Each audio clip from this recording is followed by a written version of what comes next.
Welcome to part two of our conversation with Ruben Gottlieb. We are very excited because I think these topics are going to be very important for 2026, given the changes in immigration and tax. One of the things that we wanted to talk in part two are about understanding tax residence and also the concepts of U.S. immigration residence. So without further ado, take it away, Ruben. Okay.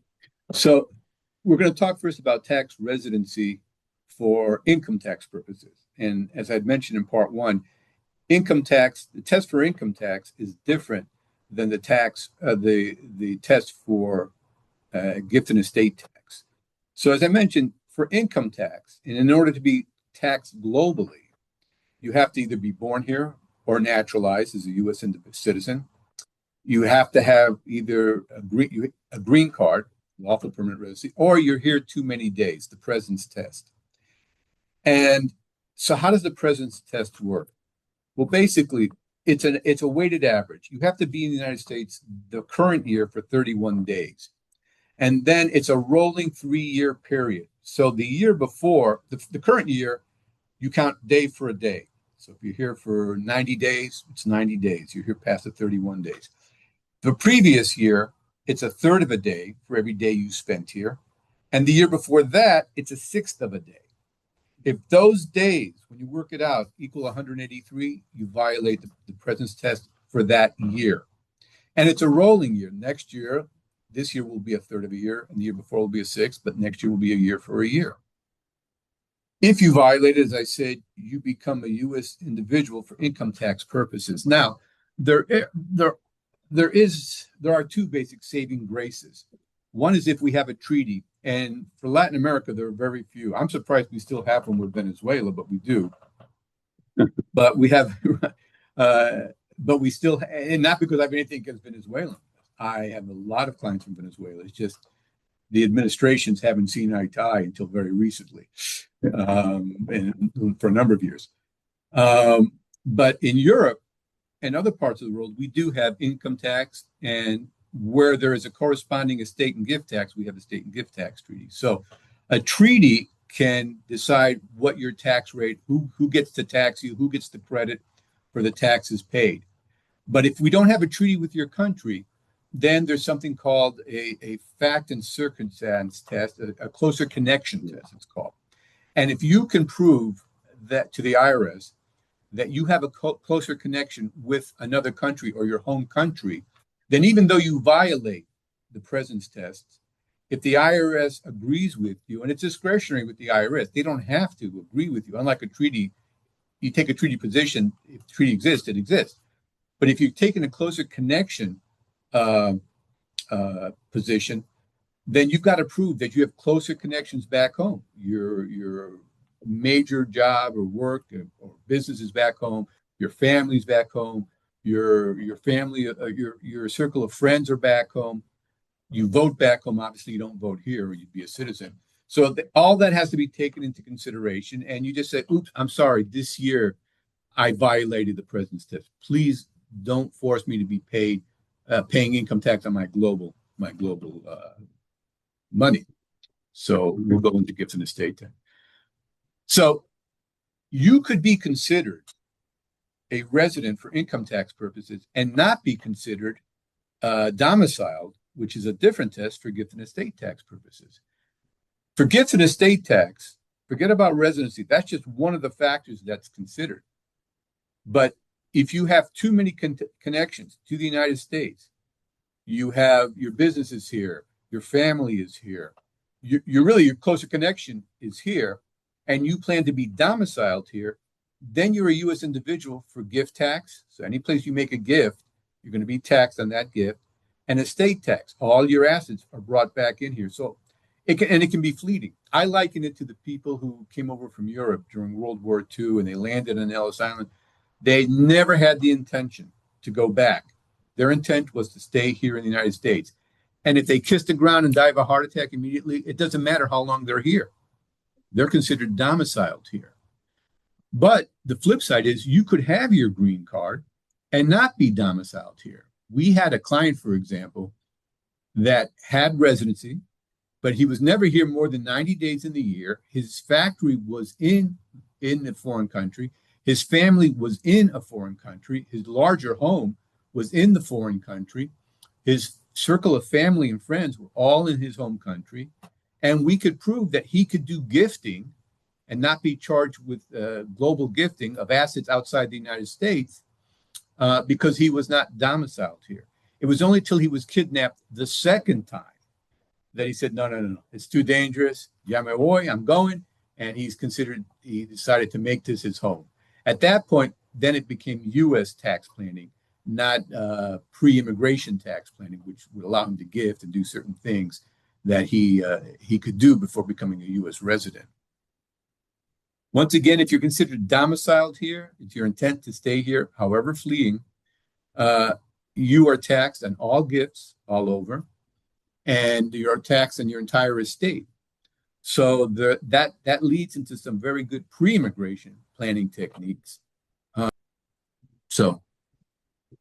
Yeah, one of the things it's hearing you talk. I mean, makes me happy to be an immigration lawyer, and I know that immigration can be difficult, but tax it could be far more difficult sometimes, and the implications are very, very important. I mean, one of the things I wanted to say with regards to this is, for us, from our perspective, is well, you can be a naturalized citizen, you can be a citizen born in the United States, you can have a green card. The moment that you set foot in the United States, for example, as a green card holder, as a lawful permanent resident, then you are already a tax resident, and so on and so forth. I don't think that the concept makes a difference. Go ahead. No, and it's a very important point, because if you're here, you enter on a green card, but you've been here and you're going to exceed the presence test, then any gifts you make, or if you die during that year, relate back to January, to the beginning of the year. If you're not going to violate the presence test, then you just have to pay as of the moment you come in with your green card and forward. So that's a very important. That's a very important detail. Absolutely. That's a very important detail. As a matter of fact, here is where complications from the perspective of immigration comes in. Let's say you come in and then an employer says to you, well, you have been in H-1B, you have been going in and out of the country, you never met the 183 days present test. In the meantime, you have a labor certification with the Department of Labor, and all goes well. And all of a sudden, that labor certification is approved. And now you have a few days to apply for the I-140, which is the immigrant petition done by the employer. And for some accountants, for some tax lawyers, you are declaring an intent of being here and residing here in the United States. And this is why you have to consult a tax lawyer. This is why you have to do that, because some people may say, well, when the I-140, now you're declaring the intentions to reside for purposes of immigration. You were just saying it. Now you can now come in and out with the tourist visa, and it's totally different. And but do you have intentions for purposes of paying taxes? Well, you have to talk to, and the tax lawyer will take a look at it from the beginning. But the moment that you file what we call the adjustment of status, or the I-485 is the form, then you are already you are declaring your intentions to become a resident, and then therefore they will have a tax effect. That's almost goes without saying. And you can see the situations can complicate as a matter of forms, as a matter of presence, as a matter of entry. Back to you, Ruben. Yeah, no, that's a very good point. For domicile, it's not a clear-cut test. So once you show and you demonstrate the intent to stay here permanently, and filing the permanent residency status is one of the indicia that's looked at. It's a strong case. It's something you have to overcome. Not insurmountable, but you have to overcome it. I want to go back to something on the presence test, though. Yes, if you add up the days, that it equals 183 in the current year, you violate it. But an easier way to remember it, perhaps, is you want to be under 121 days each year, because if you go over that, you may violate the presence test. So I always tell my clients, just come for 100 days a year if you can, and then you're never going to violate the presence test. Right. Let me ask you a question since we're here. I mean, would you say that if it is safe for somebody who comes 120 or less days, or less than 120, let's assume 119, you said, less than 100, but let's say that it needed to be 119 days, and they come 119 days every year, would that secure their possibility of never becoming a tax resident? It may for income tax purposes, but it may not for gifts and estate tax purposes. Correct. That's right. So that's the issue. Always. As we said, you could violate one test and have to pay tax on your income globally, or not violate it, but be deemed a domiciliary here. And any gifts you make of U.S. source, U.S. situs, or global will be taxed. And if, God forbid, you die, then you may have an estate tax problem here. So, yeah, one doesn't necessarily offset the other. It's a good point. But that's why I tell them, you get your green card, that's fine, but try not to violate. Well, once you get the green card, you're taxed globally from an income tax standpoint. But like my client, he never stayed more than 90 days, and he really didn't have much here. When I say he didn't have much here, he had 14 apartments here. But believe it or not, that wasn't his That's right. It is very interesting that most of the people that they decide in these circumstances, they play with days and the presence and all that.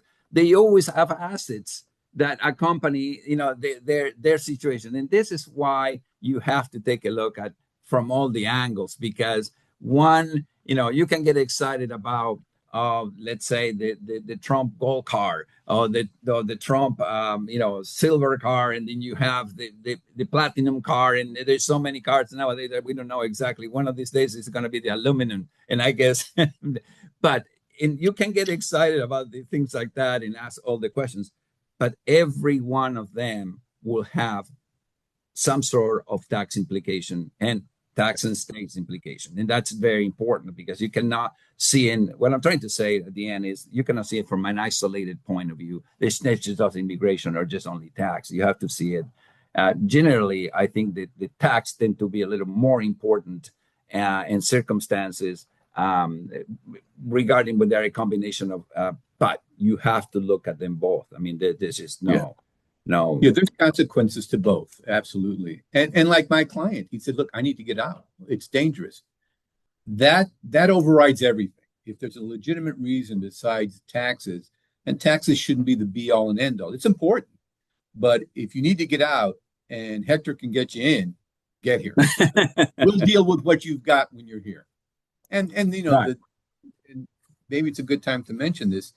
U.S. individuals, unlike non-U.S. individuals, we're taxed globally. The estate tax affects us globally, not just for what we have here for non-domiciliaries. But we also have $15 million per person, meaning a husband and wife, or a husband and husband, or wife and wife, makes no difference. Two spouses have $30 million that they can pass along. And there's things you can do along the way to reduce the value of your assets. So if you need to get out, get out. We'll deal with it once you're here. Right. Because at the same time, there are individuals, we have had cases and situations where individuals are born U.S. citizens and they don't know about it, which is a totally different issue here that probably we'll talk at one point. But and they have to renounce their citizenship for purpose of, for some purposes. And then that's a different ball of wax. But it is important because you have to do that properly. The same thing with green card holders. After 8 years of being a green card holder, there's a tax issue, and you have to look at all of that. And that's what I'm saying. If you do not exit or relinquish properly, then you might be hooked for tax consequences, right? Even immigration consequences. Well, thank you very much for being with us during part 2. Again, I'm here with Ruben Gottlieb, and he has been extremely accurate and very informative. So thank you for joining us during this part 2 of this webinar.